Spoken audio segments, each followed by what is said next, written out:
Alors, donc ici, je disais les expressions régulières. Vous avez dans le fichier CHM que je vous ai donné les deux objets regex pour regular expressions. Alors, les expressions régulières, ils vont nous permettre de, donc comme je vous ai dit tout à l'heure, de pouvoir chercher et de faire des traitements à l'échelle de caractères.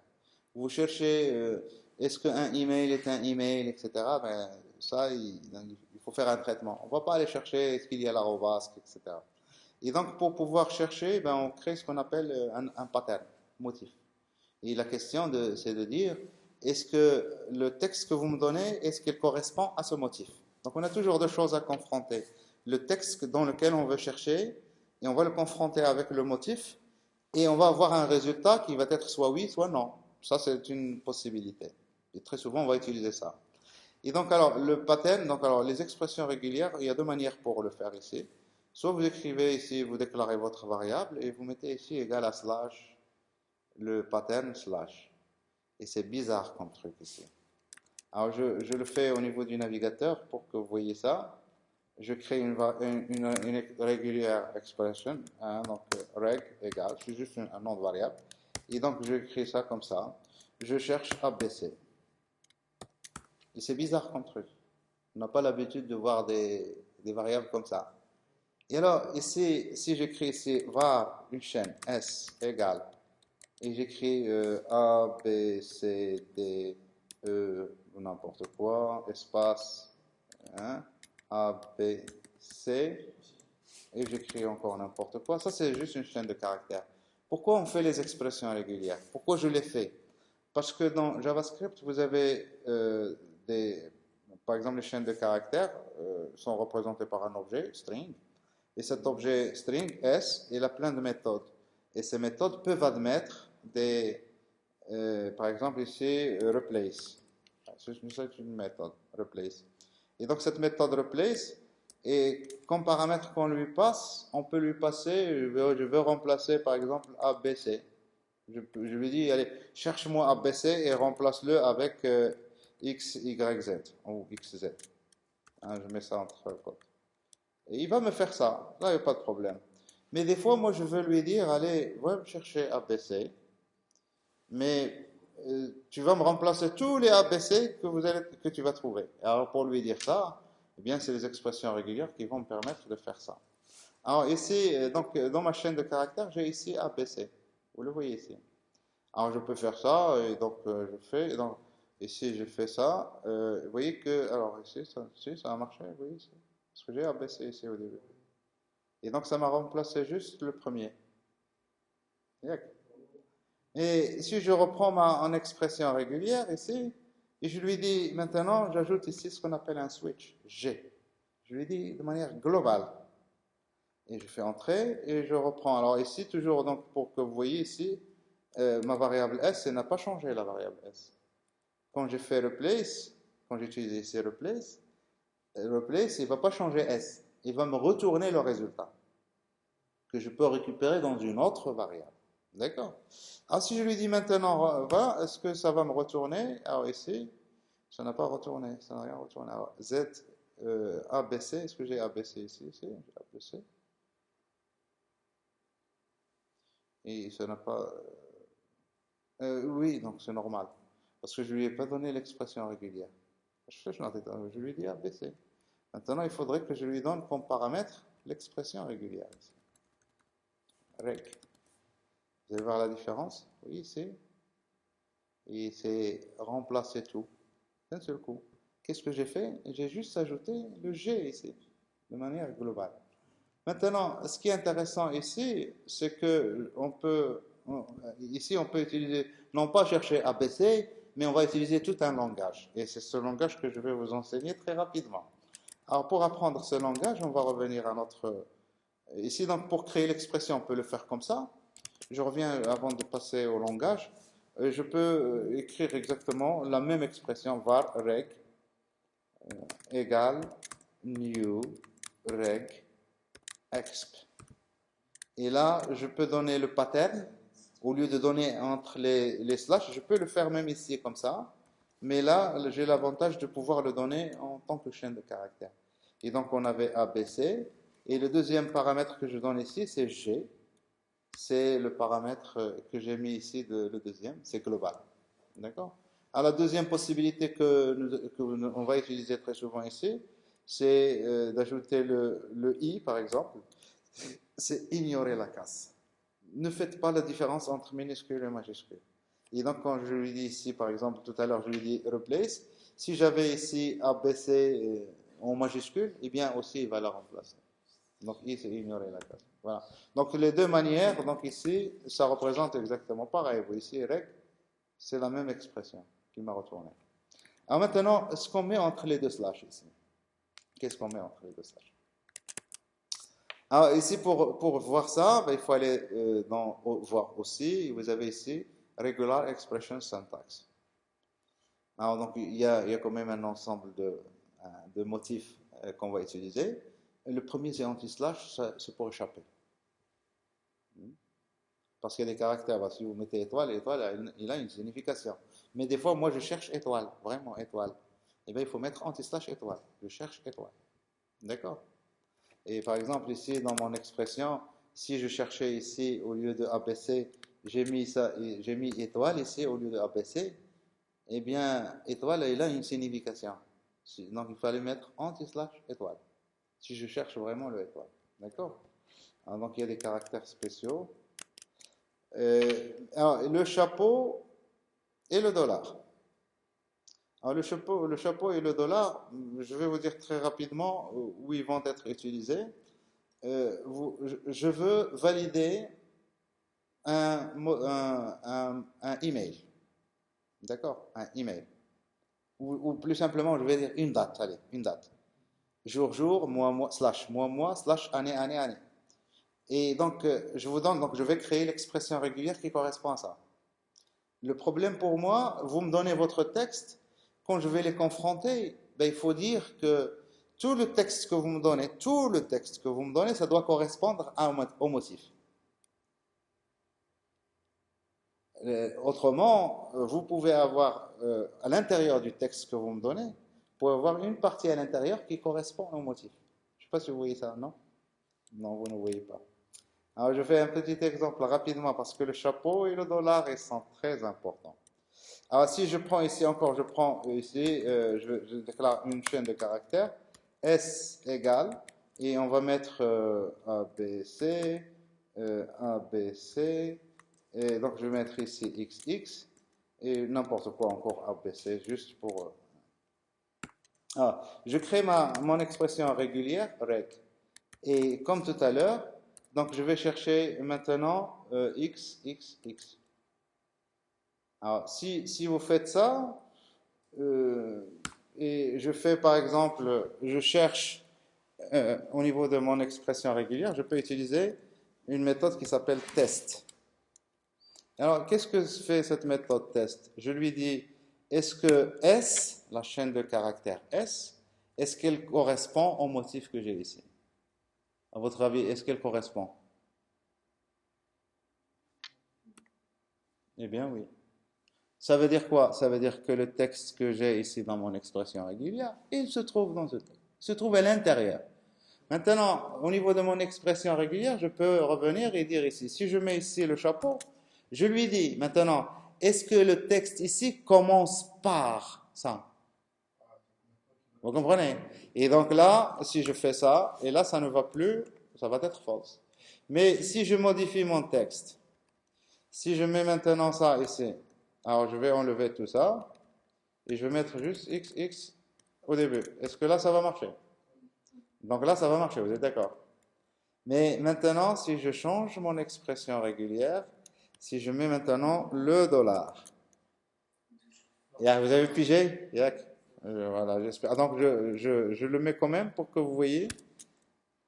Et donc ici, là, je teste, ça va être false. Et pour que ça marche, il faudrait que mon S, il faudrait vraiment que j'ai ça. Et donc, alors, le chapeau, ça veut dire commence par. Et le dollar, ça veut dire finit par. Et donc, si vous dites, il faut que ça commence par ça et ça finit par ça, ça veut dire que mon pattern doit complètement se confondre avec le truc. Ça ne veut pas dire qu'ils ont le même nombre de caractères. On verra un peu qu'est-ce qui fait, comment on crée ces expressions. Après, vous avez le étoile, le plus et le point d'interrogation d'un seul coup. Le étoile, ça veut dire le caractère précédent, 0 ou plusieurs fois. Le caractère précédent, 0 ou plusieurs fois. Le plus, ça veut dire le caractère précédent, une ou plusieurs fois. Point d'interrogation, ça veut dire le caractère précédent, 0 ou une fois. Qu'est-ce que ça veut dire? Eh bien, donc on expérimente rapidement. Donc je fais var s encore une fois. Alors var s égale. Et donc ici, je vais faire ici Google. Ok, ça c'est ma chaîne de caractères. Et mon expression régulière, reg, égale. Et donc ici, je crée mon expression régulière. Je mets ici GG, alors G, étoile, GO, étoile, GLE. Alors ça veut dire quoi? Le étoile que je mets ici, ça veut dire le caractère précédent, WAO. Il peut exister 0 ou plusieurs fois. Vous comprenez? Donc ici, si je fais ici mon expression reg.test, et je teste par rapport à ma chaîne de caractères ici, qu'est-ce que ça va me retourner? True.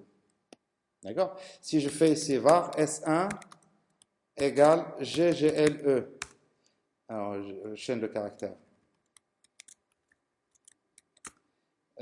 Si je fais ici reg point test de, c'était quoi? S1, qu'est-ce que ça va me retourner? True encore. 0 ou plusieurs fois. Et donc le O, il peut exister 0 ou plusieurs fois. Et donc c'est true. 0 ou plusieurs fois. C'est ça, oui. Donc même le O, il peut exister ou ne pas exister. Alors maintenant, par contre, si je change mon expression régulière, si je mets au lieu de étoile, je mets plus. Là, ça change. Le truc précédent, le caractère précédent, une ou plusieurs fois. Donc, minimum, il doit avoir un O. Et donc là, ça va être false. Et l'autre avec S, ça va être true. Mais vous voyez ici que Google, ici, vous pouvez mettre 1000 O, ça va marcher. C'est pour ça que je vous disais tout à l'heure que le pattern, ça peut être petit, la chaîne peut être grande, et ça peut correspondre. D'accord? Alors, maintenant, le point d'interrogation. Donc, var s égale ami, et donc chaîne de caractères. Et donc ici, var reg égale slash, je cherche ami, et donc ici s, point d'interrogation. Et donc, alors, je cherche ami avec S. Alors, le S qui y a avant, et c'est le point d'interrogation, soit il existe, soit il n'existe pas. 0 ou une fois. Et donc, autrement dit, je cherche ami au singulier ou au pluriel. Donc, vous n'avez pas pigé. Je change ça. Donc, ici, ami, ami, hein, ami, etc. Et donc ça, j'ai plusieurs amis, donc des fois avec S, etc. Et je prends ça et je vais utiliser maintenant S.replace. Hein. Je vais remplacer, et je reprends aussi mon expression, je vais mettre G. Mais d'un seul coup, on va faire ça. Et donc S.replace. Il y en a d'autres méthodes, hein, donc replace. Et je vais remplacer quoi? Donc en utilisant mon expression régulière. Et je vais remplacer ça par ennemi. D'accord? Que ce soit ami au singulier ou au pluriel, ça va être remplacé par ennemi. Oui, ennemi, ennemi, ennemi. Et celle qui est avec S, le S aussi, il a été utilisé. Pigé, pas pigé? Non, pas pigé. Alors, je reprends encore. C'est pas important, ami ou ennemi ou etc. Donc ici, ça c'est une phrase. Point. Ça c'est une autre phrase. C'est pas vraiment une phrase, mais donc ça finit avec point hein, et ça finit avec point d'exclamation, par exemple. Ça, c'est des phrases. D'accord? Alors, il faut compléter avec d'autres mots. Et donc, je peux utiliser s.split encore. Alors, ça, c'est encore une méthode. C'est split, on l'a déjà vu. Et je vais splitter par règle. Par règle. Et ça va me retourner un tableau qui va splitter. Alors, ici, hein. Oui, c'est ça. C'est bien ça. Parce que ici, mon expression régulière, je ne l'ai pas modifiée. J'ai gardé ami ou. Hein? Donc, si je prends ici mon expression régulière, là, je vais splitter par quoi? On va splitter. Alors, je continue par rapport à ça. Si je dis splitter par point, je vais couper par point. D'accord? Alors, je reviens le help et on va continuer par rapport à ça. Vous avez pigé étoile plus et point d'interrogation? À peu près. Le point, ça veut dire quoi le point? Parce que là, j'ai mis le point. Et le point, ça veut dire n'importe quel caractère, sauf le caractère de nouvelle ligne. Donc, quand vous dites point, ça veut dire n'importe quel caractère. Et si vous prenez et vous faites ici, dans votre expression, vous faites point plus, ça veut dire quoi? Point plus.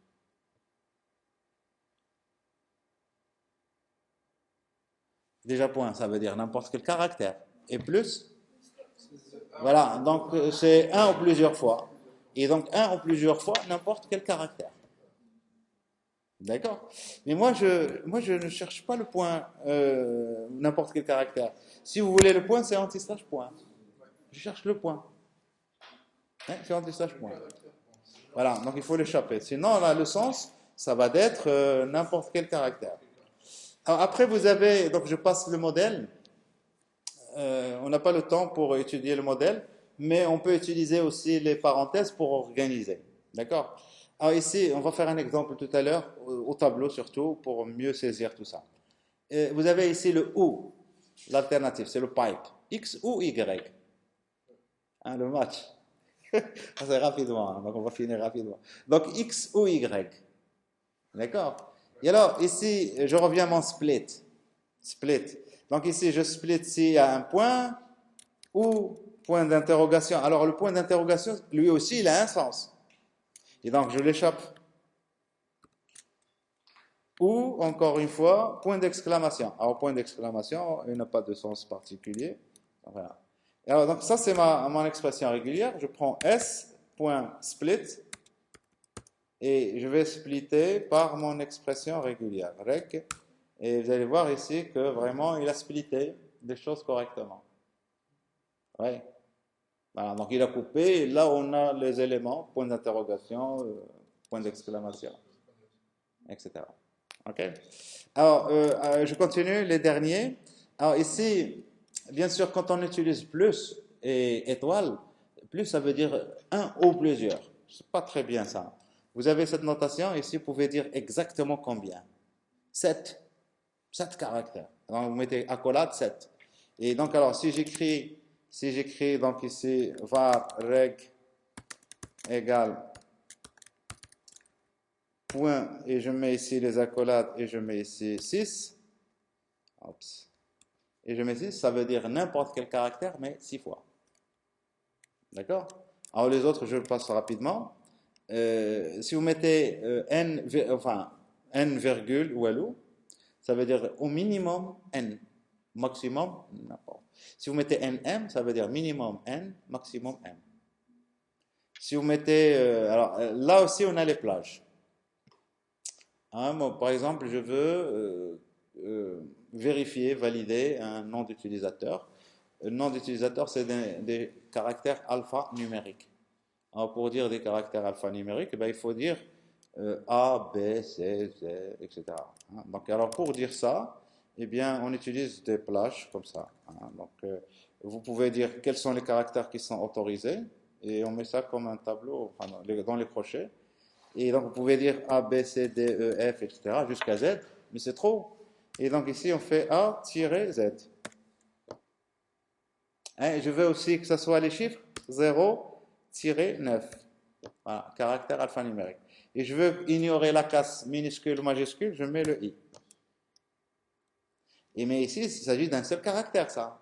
Un seul parmi les caractères là. Si je veux, par exemple, pour valider un mot de passe, je sais que le mot de passe doit être de taille entre 6 et 12, par exemple, ou 16. Voilà, donc je dis n'importe quel caractère alphanumérique entre 6 et 16. Vous voyez le truc? Oui, c'est facile. Et puis vous avez la négation. Ça aussi, c'est très intéressant, ça. Je pense que, a priori, pour le moment, on ne pouvait pas voir l'importance de ça, mais on a la possibilité de dire tous les caractères sauf ça. Et ça, c'est bien, parce que des fois, je cherche tout sauf celui-ci. Par exemple, si vous prenez une balise, ça commence par inférieur et ça finit par supérieur. Quand je commence par inférieur, je suis dans inférieur, vous pouvez dire ça, hein. Si vous voulez dire, vous êtes dans une balise, vous dites ça, ça veut dire le début d'une balise. À l'intérieur des balises, je m'en fous de ce qu'il y a dedans. Et donc, je peux dire ici, mettre ça, mais dire tout sauf, sauf quoi? Sauf ça. Et donc ici, je vais capturer, on va dire, on va capturer tous les caractères, sauf le caractère de fermeture.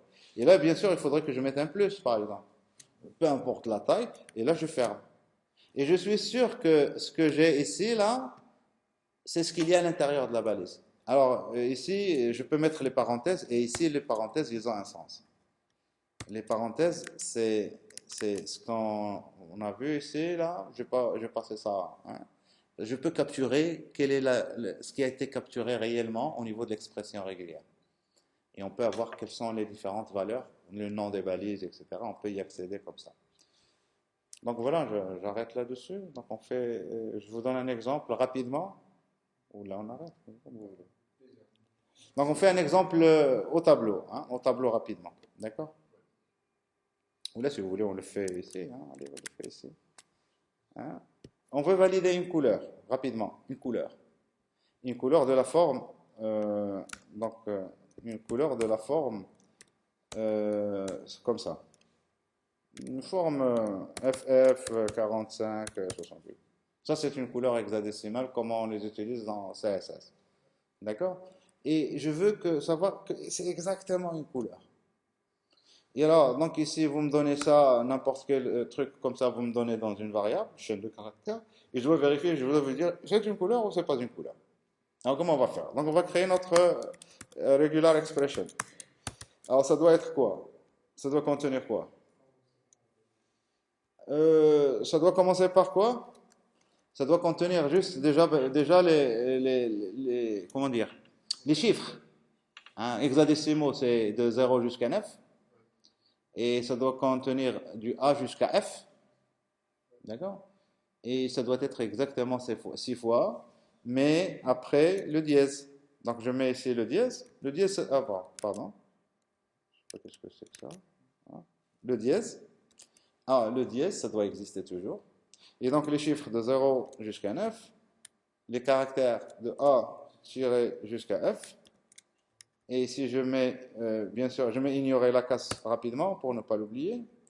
Mais les caractères, combien de fois? Exactement 6 fois. Vous voyez ici? Exactement 6 fois. Et alors, donc ici, si vous me donnez une couleur, C égale, et vous me dites ça c'est une couleur. FF, c'est R 67. Est-ce que ça c'est une couleur? C'est pas une couleur. Donc si on veut tester ça, donc je fais rec.test, et donc ici, ma couleur C, il va me retourner false. Si je corrige ici, le problème ici c'est le R, donc je vais mettre un chiffre ici, et si je reteste ici, ça va être flou. Et là, je suis vraiment à 100%, je peux savoir qu'il s'agit d'une couleur. D'accord? Donc voilà, donc je vais arrêter par rapport à la vidéo. Si